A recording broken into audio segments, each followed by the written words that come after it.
I know this is a really sensitive topic, especially, domestic violence and things like that. But what kept you, staying? Like what kept you in the relationship, tolerating So, it? for all of those people who have never been in an abusive relationship, let me kind of break it down to you, okay? On day one, they don't abuse you, Mm, okay? So, when it comes to emotional abuse, physical abuse, financial abuse, it's like a paper cut. It's going to be mm, slow, okay? So, my son's father has always had a temper. So, when he gets mm, mad, he'll hit the wall. He'll mm, break the table, right? Red flag that I missed was any man that's violent, yep. deuces. Mm, Because the violence eventually comes to you. But he's not violent to me, so he just has an anger problem. Red flag number one. mm, Over time, they try to change you. Over time, you'll see things are changing. So, for example, I'm a makeup, dress up, heel kind of a girl, right? Year after year, why you got that makeup on? Well, baby, when you met me, I was the Mac store. Like, what? mm. And so you ain't got to wear that. So over time, you ain't got to wear that makeup. Why you got them heels? I remember I had he threw me a big birthday party. And for the gift, I got like 10 pair of Gucci and Giuseppe tennis shoes. Like, I don't even wear tennis shoes. You should wear sneakers now. So over time, just slowly but surely, they just try to change you. Mm, Okay? Over time, your financial control is a little different.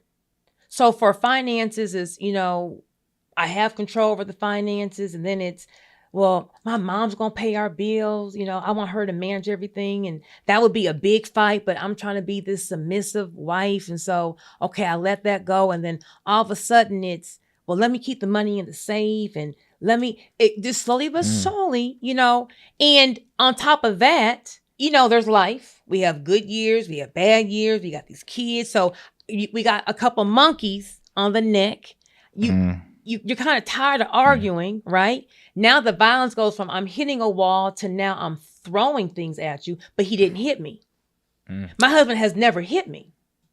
To this day, he's never laid a hand on me. And that was the worst thing, because in my mind, if you're not hitting me, you're not abusing me. Mm. Mm. But if you're not helping me, if you are giving me all of the burden of the house, of the kids, neglectful, right? Mm. Now we're throwing things at me. And I'm not getting hit because I'm dodging them, but you're chucking this sugar bowl like you play for the Astros, Mm. right? Now there's gaslighting. I didn't do all that. Like, you chased me around the house for 30 minutes. Like, I know. Oh, you exaggerating? And I'm like, I know what I Yeah. saw, right? But all that with my son, and at the time I had a bonus daughter. I lost her and all this, but they were happy. My in-laws were happy. We had a big house. We have successful businesses. Like, okay, well, I don't have to be happy. I can just be okay and just exist because everyone else is happy, right? I'm telling you, can you chill out? Can you chill out? But when you don't have boundaries and you're always the person trying to be the bigger person and compromise, in my mind, I'm just being the bigger person. I'm compromising. No, I'm being ran over. Mm. I'm being ran Yep. over. And so God, see how God works? God gonna give Mhm. you that one thing Yep. that you're not gonna forget. Whatever that thing is for you.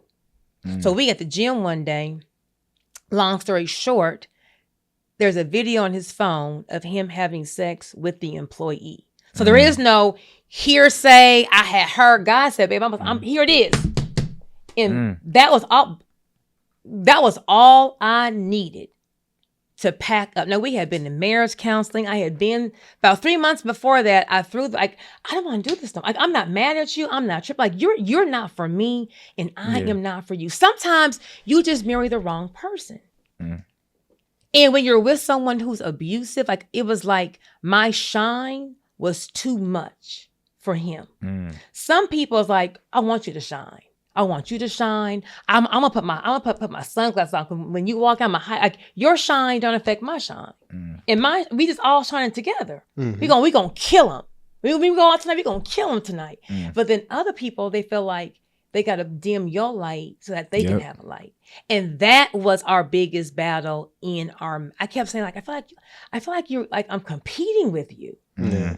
It's like, God. And so it's just like, why are we still doing this? Right. And yeah, we got these kids. Cause in my mind, I want my son to be in a 2-parent home. But now my son, now we're arguing in front of the child. Now you're running up on me and my child's getting in between us. And it wasn't until I saw him pushing on my son and my son I can see I'm not going to call it abuse. I can see his overly aggressive being overly aggressive with my son. Breaking news, and I wanted to be the first person to let you guys know that we are bringing the Motion and Success community back, guys. So listen, this is going to be the #1 community for entrepreneurship growth. We're going to be showing you, #1, how to go out and use credit to fund and scale your business.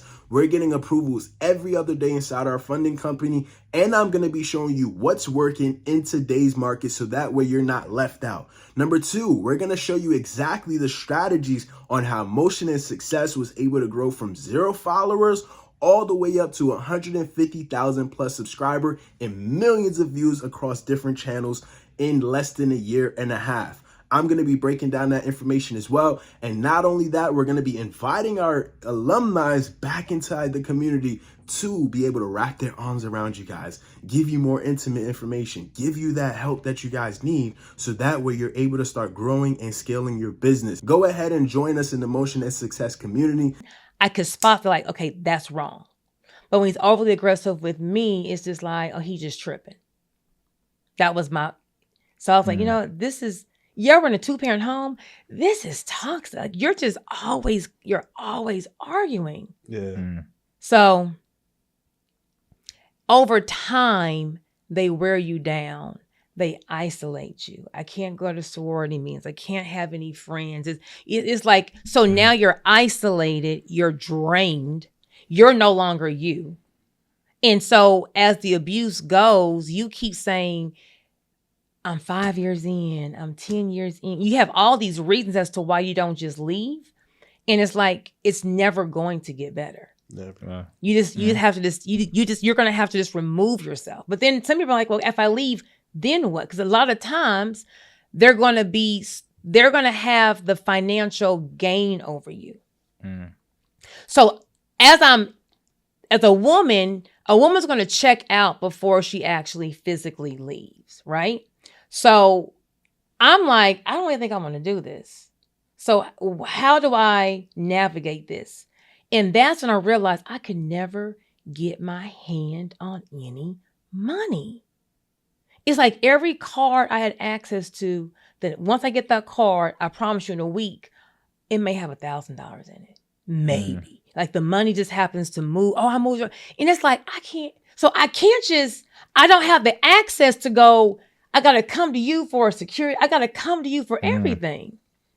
And it's like, how did I let all of this happen? Over time, slowly but surely, is how it happens. So when a woman is abused, at one point, she's just existing. And that's how it happened. On day one, they ain't calling you out your name and they ain't hitting you. But they're going to wear you down. Yeah, that's crazy. Even thinking back to what you just said, he also was taking over the financial aspect as well. So then it's making it even harder for you to leave. Exactly. Because in the beginning, I was real strong, right? And I had the salons, I had my car. I would tell him no. But then it's like, I don't want to argue, right? And a toxic person loves to argue. They wake up, is it Sunday? And it's just like, oh my God. So okay, if I don't breathe, he won't argue. If I don't blink, he won't be mad. And so you were like walking on eggshells, just trying to not tick this person off, not knowing what's going to tick them off, not realizing you being you ticks them off. And it's never going to work. Yeah. So how does a person leave like a toxic marriage or relationship? You have to understand that you're going to leave with nothing. You're going to have to understand you're going to leave with nothing. They're going to make your life a living hell. It's going to get worse before it gets better. But if you continue to stay, you may not make it. And so there were several signs that mentally he wasn't there. But when you're in it, I say it, when you sit in shit for too long, you don't stink, right? When you're in it, you don't really see how bad it is because it's gotten so bad, but you're just in it. And so we had one previous gun shooting at the dealership where he just fired off with employees and customers in there. That should have been another sign. But he's just, whenever he gets mad, Wow. And so when he shot the gun at me and my son is sitting right there, I said, oh. See, for some reason, I couldn't see the abuse. He's just tripping. But when you endanger my son, now I'm a mama bear. I don't care who you are. If you endanger my son, oh, it's a wrap. Mm-hmm. You're going to fire a bullet off, and our son is like 5 feet right there. That bullet could have ricocheted, and the bullet hit somebody in the bathroom. What if it hit our son? Like, oh, you tripping. Oh, come on, dudes, we out of here. I ain't playing that. But that's what I needed just to leave. Because, see, I'm trying to salvage the relationship. I got my in-laws. I got my bonus daughter, Sissy. I have this great family. And God's like, baby, you been living with the devil. These people hate the guts they hate your guts. They smile in your face because you have to make all this money. They hate your guts because you're showing their son up every single day. And as I left, God showed me, dang, my father-in-law, you taking the money? My mother-in-law, y'all already know how to order your son, and you letting it just zero? The house like zero? Like when I left, I didn't take anything. Now it could have been turned up Tukey out here, you know what I'm saying? Messing up the furniture. I'm leaving with class because how I handle myself is a representation of me. Yeah. And it's like some people will see you down and it is what it is. But the good side of me seeing all this is, number one, me just sharing this I have so many women in my DMs. Like, I've been in the same situation.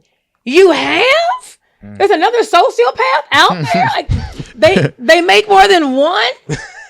Like what? And so it's embarrassing. Yeah.